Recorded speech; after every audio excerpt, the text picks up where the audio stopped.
Megan? Megan! Megan, where are you?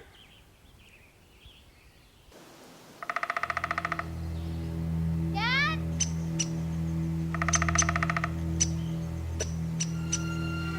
Dad?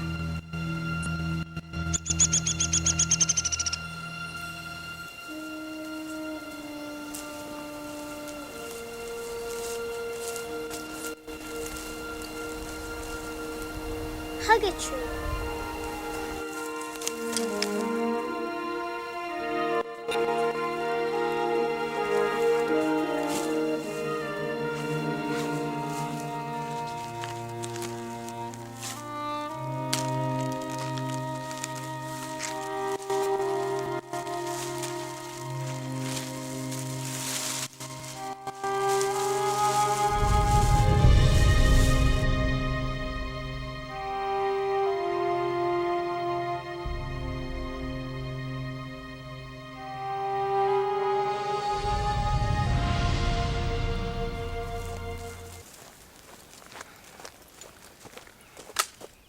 Megan!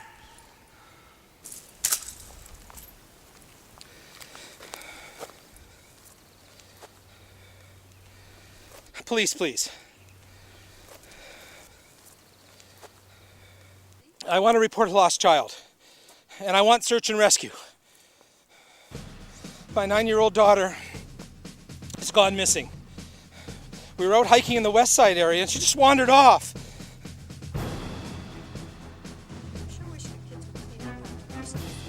Well, I just spoke to them about it again this morning. Just never listen.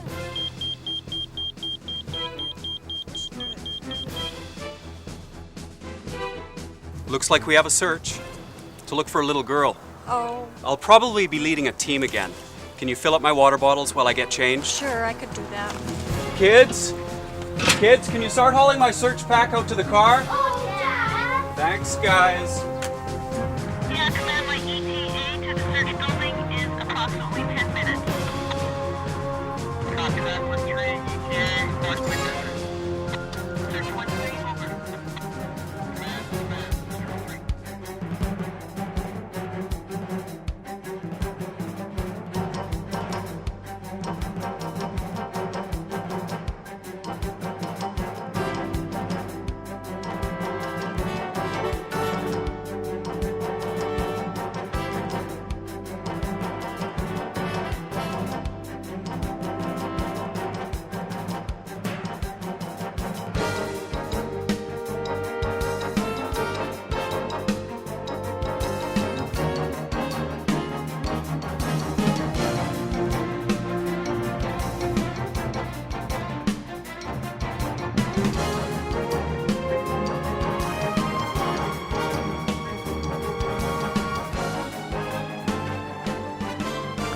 Yeah, this is Dave Robinson. I'm a SAR manager from Vernon Search and Rescue.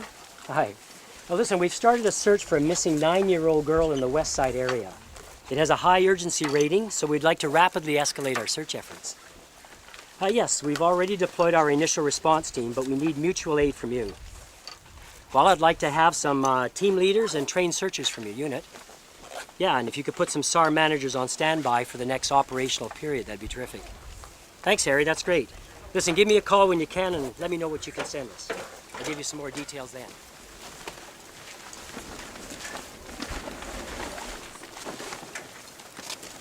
Hi, where do we sign in? Right here, passenger door. Thanks.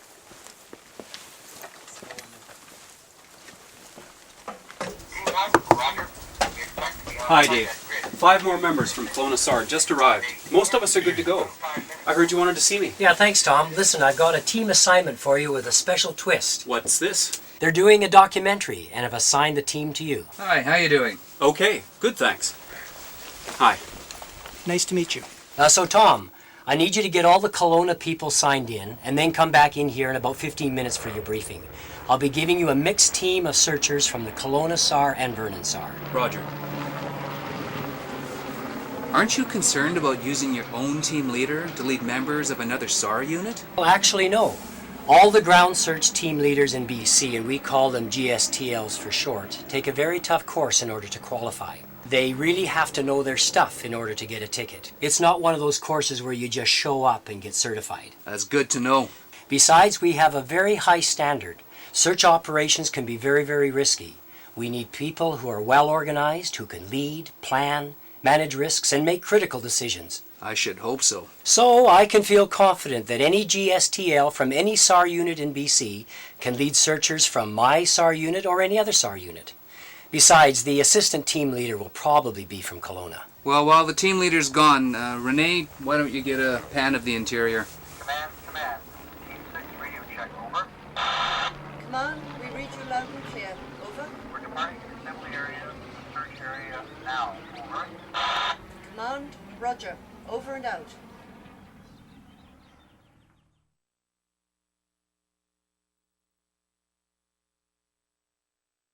Okay, Tom, let's get started on your SMEAC briefing. Here's the team assignment sheet, prepared by my plans chief. And get your map and photo from planning. And Pete Watkins from Kelowna is going to be your assistant team leader. Situation. Our task number is 148-297. Police file number is 06-6574. Subject.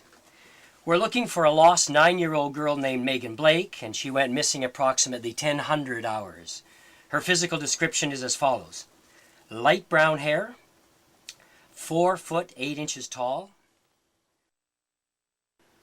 So, Tom, I have answered all your questions. Let my SAR management team know if you need anything, and call in by radio before you leave. Thanks.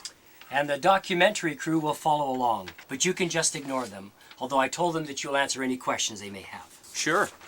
Do I get a makeover first? What, on our budget? Well, let's head out, shall we?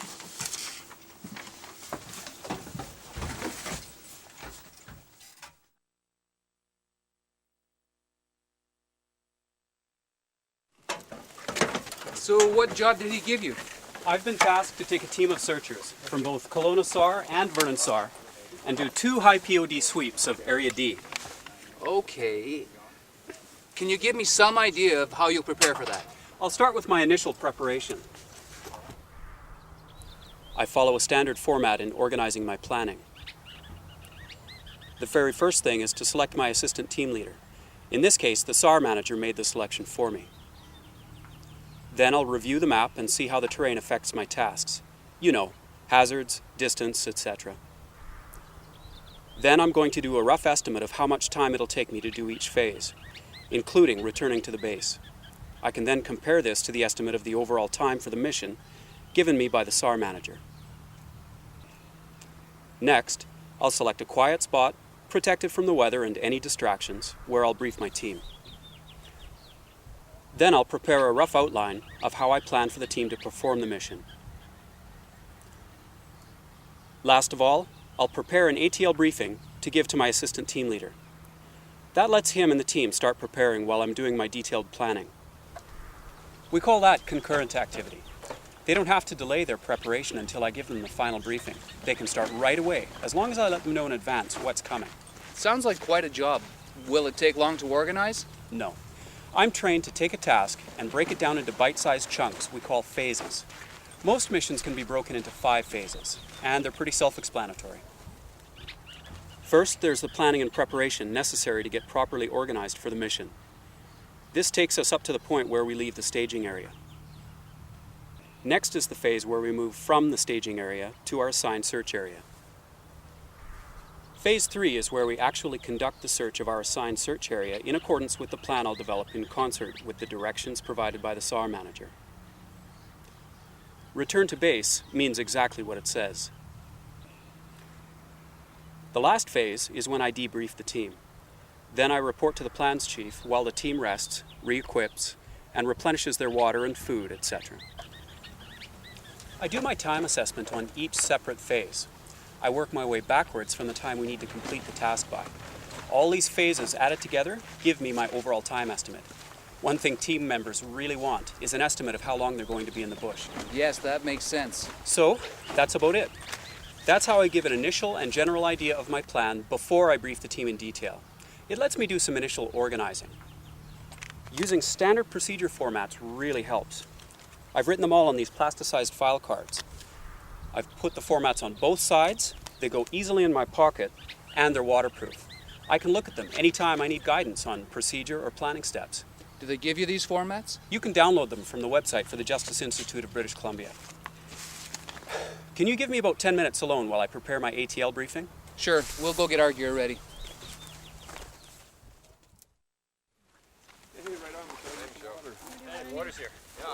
Is there a Pete Watkins here? Yeah, that's me. Hi, I'm Tom Billings. I'm your team leader. You've been assigned as my assistant team leader. Oh, nice to meet you. I've done that before. I'm glad to have you aboard, especially since we've got searchers from both Kelowna and Vernon. Well, that's why I'm here. Do you have any info for me? Let's head off to a quiet spot so I can give you a briefing. Yeah.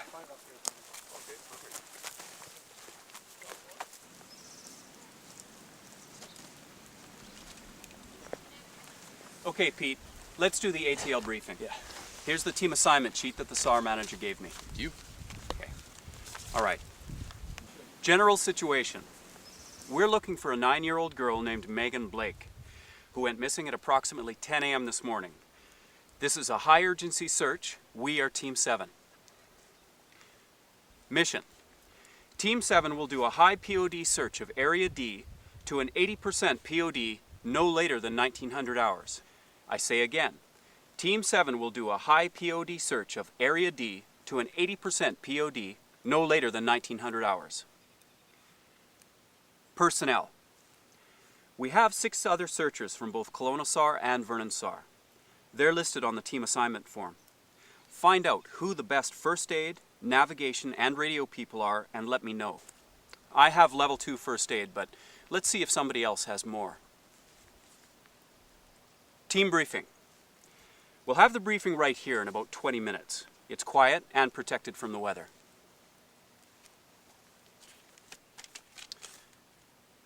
Equipment needed. I only expect us to be gone for approximately 7 hours, but ensure that everyone is equipped to stay out for at least 24. Make sure that enough food, clothing, water, and equipment are distributed amongst the team so that we can take care of the subject if we find her. I want you to see the equipment manager and sign out 2 radios, 1 GPS, 20 spare AA batteries, an advanced first aid pack, and a spare headlamp. I already have a GPS-capable PDA. Special instructions. Do a pack check and ensure that everyone has enough food, clothing, and water. I also want you to arrange for soup and hot chocolate to be available upon our return. Finally, check with logistics.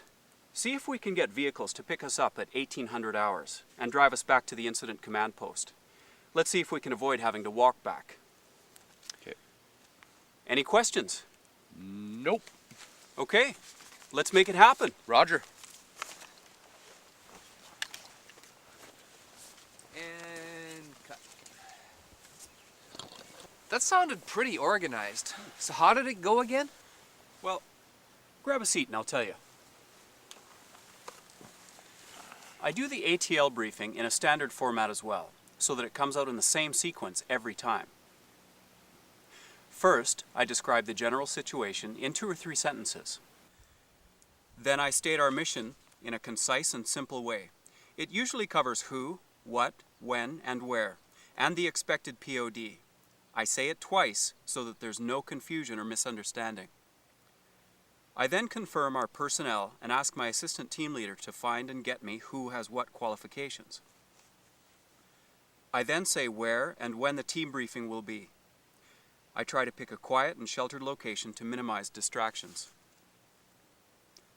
I outline what team equipment I want my assistant team leader to get. Lastly, I issue special instructions for any other jobs I want him and the team to deal with before the briefing. Usually, it's for preparation and logistics details. This way, a lot of initial preparation and organizing can be done by him, while I do my detailed planning. It keeps us from wasting time. That's what I meant earlier by concurrent activity. Ah, got it. I'm now going to do my detailed planning and prepare my briefing. Well, what does that involve? Well, basically it's the same as the initial planning, only in much more detail. I'll now take a closer look at the map. I'll pay special attention to things like distances, hazards, the size of the search area, and using the information given to me by the SAR manager, I'll plan exactly how and where my team will move in each phase. Then, I'll review and revise my time estimate, depending on what the detailed planning comes up with. Next, I'll plan exactly what each team member will do in each phase. Now, you'd make a good production manager. Oh, really? Well, I'll then do what we call forward planning. That's when I plan for certain events that may or may not occur while we're out there. And there's much more as well. Fortunately, we have a standard format for that too. Should have known. We call it SMEAC. It's the acronym for Situation, Mission, Execution, Administration Logistics, and Command Communications. The format is a checklist to help me cover off possible details that I might need to plan for. More importantly, it acts as a guideline on how to present my plan, so that I can brief in an organized way that comes out simply and logically. Briefing on even a complex plan is more understandable. The SAR manager uses a similar format to brief me, so we all use the same system from top to bottom. Situation gives a general overview of the task numbers and timings, information on the lost subject, statistical data, navigation information, the weather, and finally other search efforts. Mission is a short, sharp, and concise statement of which team we are, what our task is, when we're to complete it by, where it'll take place, and the degree of search efficiency. Just like in the ATL briefing, I always say it twice so that there is no confusion. Execution has 3 separate components to it. First, I give a general overview of the mission by briefly describing each phase. Second, I tell each member what his specific roles are in each phase. Lastly, I give the coordinating details. I give all the details of exactly how I want things done. There's a list of the important items to consider in the SMEAC format. In administration logistics, I deal with critical issues like food, water, shelter, clothing, etc. Again, the SMEAC format gives a detailed list of things to consider. Lastly, in command communications, I outline the chain of command and pass on all important communications like frequencies and code words, etc. Again, more details are in the SMEAC format. Finally, I finish up with synchronizing watches and deal with questions from the team. If I have time, I will ask the team questions to confirm their understanding of the information. Now I have to go and do my detailed planning and prepare my briefing. It'll be pretty boring to film, so perhaps you'd like to grab a coffee while you wait. Sounds good. Perhaps we'll check out the team. Good. You can look in on what Pete's doing. So there's no problem with hot chocolate and soup at 1900 hours? Sure, and I'll have fresh oranges for everyone as well. Sorry about the transport, but the washout on the road has made it impassable for vehicles. Yeah, I understand, but thanks for your help on everything else. Yeah. So, Pete, how's it going? Oh, pretty good. I bet I've been a busy little ATL. ATL? Yeah, ATL short for Assistant Team Leader. My job's to assist with administration and preparing and organizing the team. Such as? Well, I pull all the team members together, make sure that they've signed in and listed all their individual qualifications. Oh, I laid down hot food for when we return. Now I'm about to give the personnel information to my team leader. Unfortunately, the road's washed out, so we're probably going to have to hoof it back. Oh, man. Yeah. I still have to draw some equipment and go check everyone's packs. Did you want to come? Sure we can find something exciting for you to do. No, thanks. I've got to check in with the SAR manager. But you're going to miss out on my command performance. Trust me. Don't give up your day job. So, how goes it with Tom? He's pretty organized. Really seems to know what he's doing. Well, he's been around. Mind you, all the new GSTLs are like that. Sure makes my job a lot easier. But I'm surprised he needs to take the time to prepare. Why don't they just go out after you've briefed him? Yeah, well, that's how we used to do it. But searching is hazardous, and we've come a long way in 20 years. It's a lot more sophisticated than just lining them up shoulder to shoulder. There's a lot of things that a GSTL has to do in advance for a team to be safe and effective. I'm beginning to see that. Now, if this was a rescue, we'd use a much shorter and less complete process called critical briefing. Oh, yes. But in a standard search, we want all our team members to be fully briefed and prepared before they head out. It's a thinking game, and safety is our #1 priority. So, what did it used to be like? Well, we learned the hard way. In the old days, we'd send the teams out without much time to prepare. They'd call in for equipment they hadn't thought of, or found themselves in situations they were not prepared for. But now it's a lot better. We now know that the teams are fully prepared and have everything they need before they head out. The team leaders will have even prepared for situations they hadn't thought of. For example, what if they get stranded out there? Experience has taught us that spending a little time now saves a lot of time later. These new methods may take a little longer, but they're much safer, more professional, and much more efficient in the long run. Excuse me, I need this team assignment approved. Okay. There you go. Thank you. Interesting. It seems like the Army. Not bad for unpaid professionals. Every one of them is a professional volunteer. They sacrifice a lot of time, effort, and money in order to do this. Does that mean we have to make a donation? You just concentrate on showing what a good job the team leaders do. I'm only a planner, and I can create a search action plan, but it's the GSTLs that make it happen. Care for a coffee? Thanks, but I'm coffeeed out. I need to get back to the crew. Okay, see you later.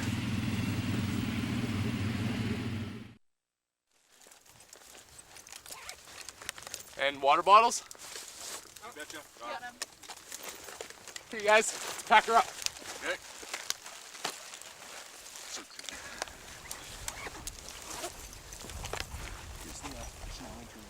Perfect.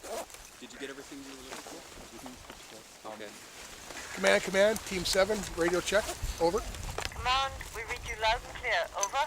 Team 7, loud and clear, out. Hi, everyone. Listen up. My name is Tom Billings, and I'm your team leader. You've already met Pete, your assistant team leader. Get your pens and papers and sit back so that I can give you your briefing. I've checked everyone's packs. Everyone seems good to go. I've divided food, clothing, and shelter for the subject amongst the team members. You get to carry the tarp and the spare radio. Thank you. You're doing a great job. Sit over on the right side, would you? Roger. Okay, everyone, listen up.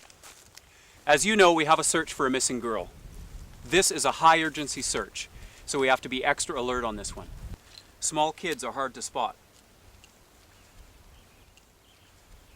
Situation. Our task number is 148297, and the police file is 066574. The girl went missing at approximately 1000 hours, and this is her point last seen. Lost subject information. Her name is Megan Blake, and she is 9 years old. She has light brown hair. Mission.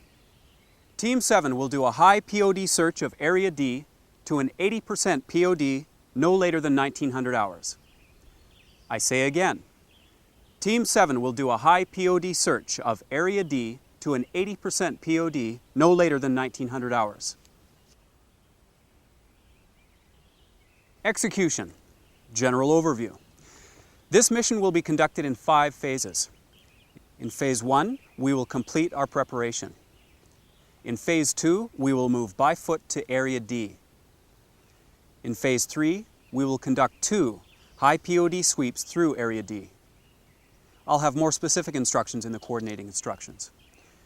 In Phase 4, we will return by foot to the incident command post.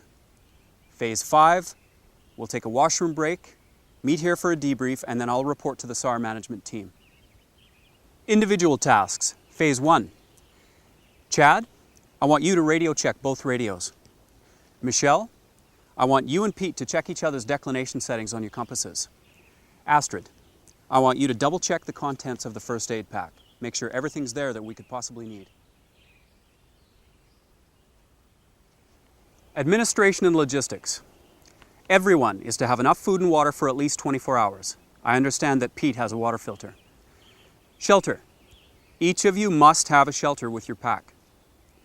Equipment and clothing. It's supposed to rain later, so keep your wet weather gear near the top of your pack or in an external pouch. Command and communications. Command. I am your team leader, and Pete is your intrepid assistant team leader.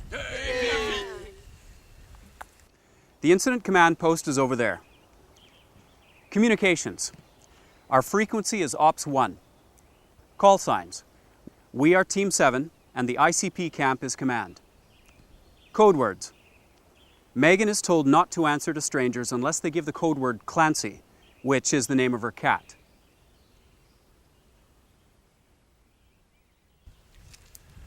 Okay, I've answered all your questions and we've synchronized watches.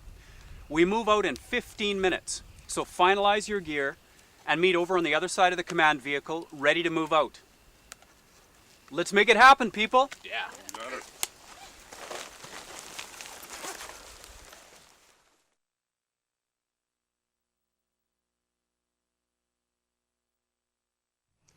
Anyone need to use the latrine before we head out?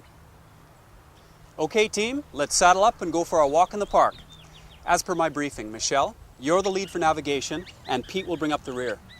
Chad, I want you to dial up command. Let them know that we're departing the staging area. Get in your spots and let's rock and roll.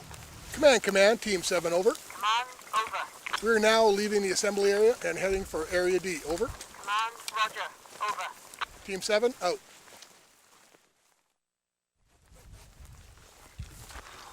How come you stopped already? You hardly got started. Well, after years of experience, I can tell you, you can do everything you can to get ready in the beginning. But 5 minutes after you've started is when you'll notice a loose strap, or a bootlace has come undone, or you're heating up faster than you expected. Yeah, like us forgetting one of our lenses. There you go. Once we get this done, we should be good to go for hours. It happens every time to at least one team member, usually more. It's just one of the many things you can do to take care of your people. Another point is to only ever move as fast as your slowest team member. That way, we move together as a team. Okay, it looks like we're ready to go again. Okay, people, let's head out. Pete, make sure nothing's left behind. Roger.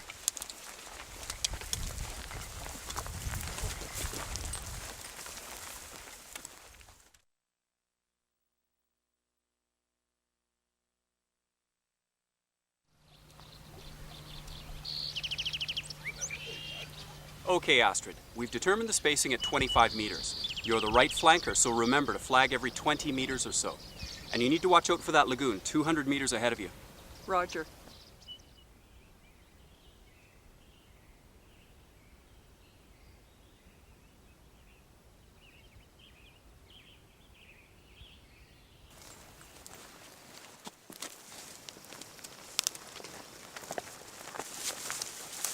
Okay, this is where the rubber hits the road. We've started our sweep, and I'm just setting the team members up into their individual start positions on the baseline. But not everyone's in place yet. Is she supposed to head off like that already? Oh yeah. It's called a staggered start, also a cascade start. There's no reason for her to wait. We actually save time if each searcher heads off once I place them at their start point. It's not like the old days when we all had to stay in a line. Sometimes the searchers are so far apart, they can't even see each other. Okay, Chad. I make this out to be your start point. Do you agree? Yes, I do, almighty team leader. There's a comedian in every group. Okay, Chad. Take your bearing and head out. You need to watch out for that lagoon as well. Yes, boss.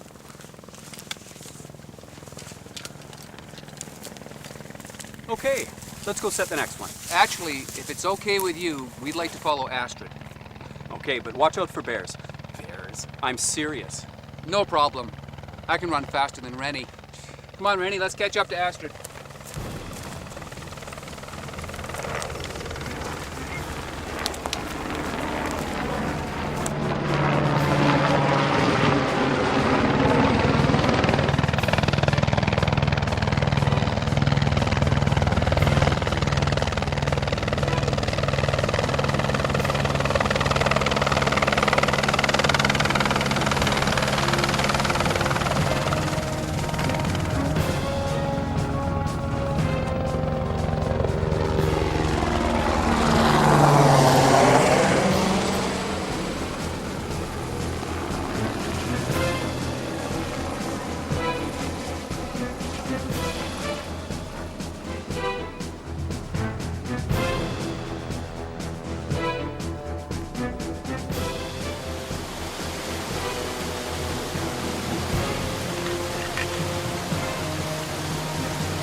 this here? Yeah. Okay, you guys see that? Yeah. And there he is there. Okay. He matches that up. Okay.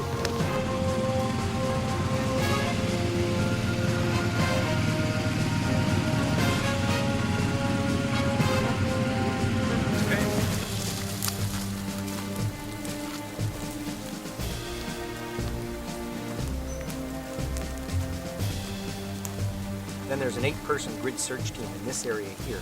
They'll initially sweep from south to north, then they'll move around to the side and then go west to east.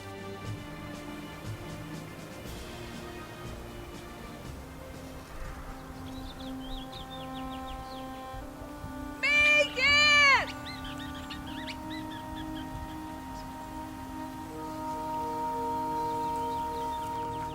Megan!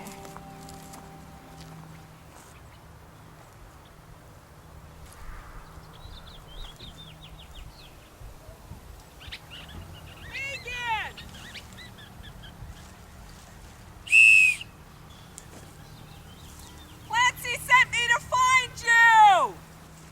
Megan! Megan? Hello? Is that you? I'm over here.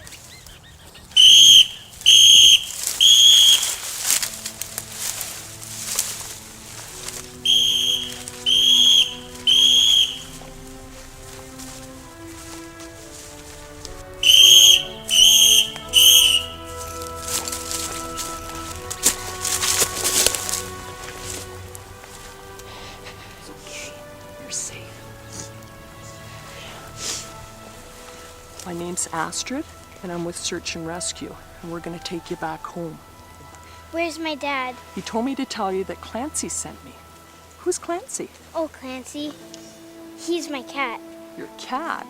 Well, I bet she's going to be really happy to see you again. Are you hurt anywhere? No, but I'm very cold. Well, I've got just the thing for you. This is my very good friend, Little Bear. He could really use a good hug. I hugged a tree, just like I was taught, but Little Bear's much softer. And how are you doing? Chad, dial up command and tell them that we found the subject and that she appears mildly hypothermic but otherwise okay. Tell them our grid is, ready? Go ahead. 183-687. And that will begin carrying her out after we've warmed her up. Let them know that we'll send an update once Astrid completes her first aid assessment. Roger. Ian, Yes, sir. let's build a small fire so that we can warm Megan up. Okay, I'll get around it. Pete, Yeah. maintain complete notes on everything that's happening. Good thing, boss. Michelle, take the others and build a solid, improvised stretcher. She's pretty light, so let's build it for 4 carriers. Roger, boss. Well, for a busy guy, you look pretty relaxed. With your hands in your pockets and all. I'm just following an old maxim, literally. Keep your hands in your pockets. This is the most dangerous part of any mission. Everyone's excited. The blood is up, the adrenaline is flowing. It's easy to stop thinking and screw up.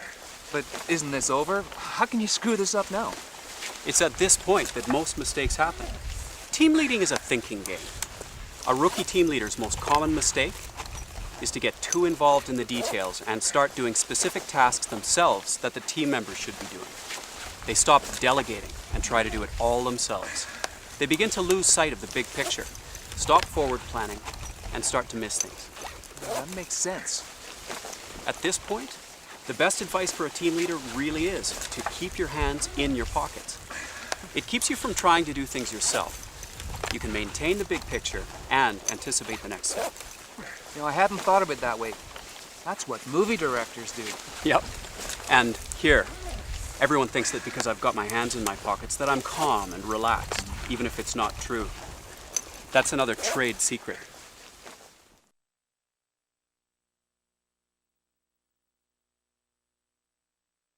Command, roger, no transport. We'll dispatch some extra personnel to meet you on the way to help carry her out. Way to go! How do you feel? It feels great. Most searches end up like this. It's the end product of some hard work by a lot of volunteer, unpaid professionals. Yeah. It's So you let your ATL lead the way back? Well, he thinks he is. But the truth is, sometimes the best place to keep an eye on things is from the rear. Leading doesn't always have to be from the front. Just between me and you, Pete lost his toilet paper and he won't ask anyone else. He's real anxious to get back. Wants to avoid an intimate experience with some leaves.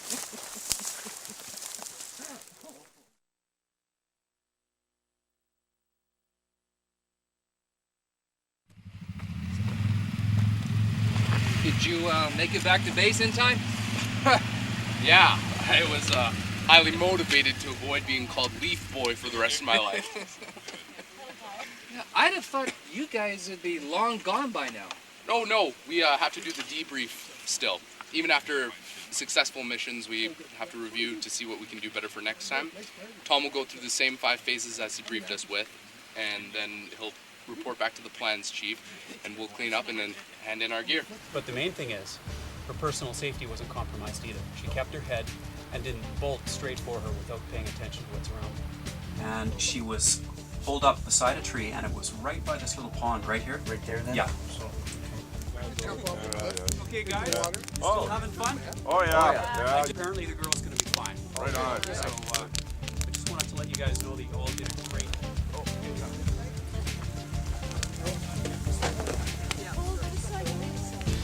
I think you're one of the last ones out. Yeah, and that's the way it should be. Part of my job is to look after my team members, so I don't leave until they've left. I'm their mother and father, all rolled into one. Any final words? Yeah, they're a great bunch of people, and I liked working with them. It really doesn't matter which SAR unit they're from. And Pete will make a great GSTL one day. Well, I think you did a great job too. Well, it's all a matter of planning, organization, experience. Those formats and techniques from the GSTL course really are great tools to keep us team leaders on track. It's just like a movie shoot. Exactly. Can I buy you a beer? Thanks, but I'm very tired. And my wife and kids are always worried about me. Besides, my kids are probably dying to hear about that little girl. Perhaps another time? Sure. Good job, man. You too. Let's talk about a future ground search team leader named Leaf Boy. How'd you know about that? Lad, team leaders are all-seeing and all-knowing.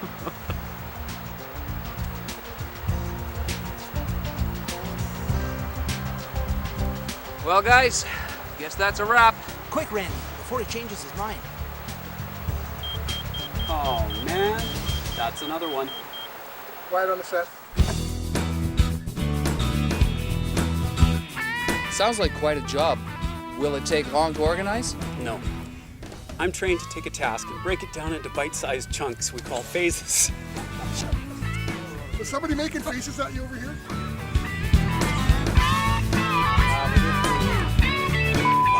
We call them GSTLs for short.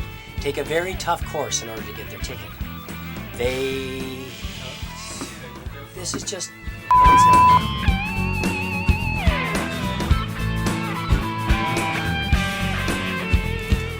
I'm going to cut. Cut! I can't see all the people behind. You were all behind Chad, so all I could see was 3 people. Yes, I know I'm big! Action! I've really messed that up. I'm sorry, I've messed that up. Cut, let's do it again.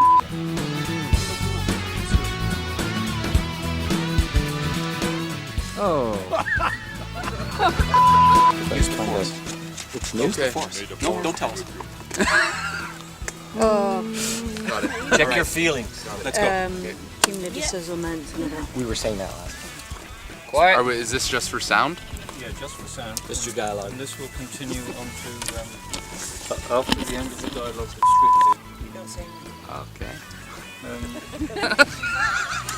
Stand by, cameraman. Oh, I'm not running. He needs to turn it on. He needs to turn it on. Checking for bears.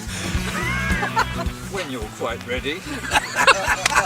Careful, rock right on the race. Settle, please.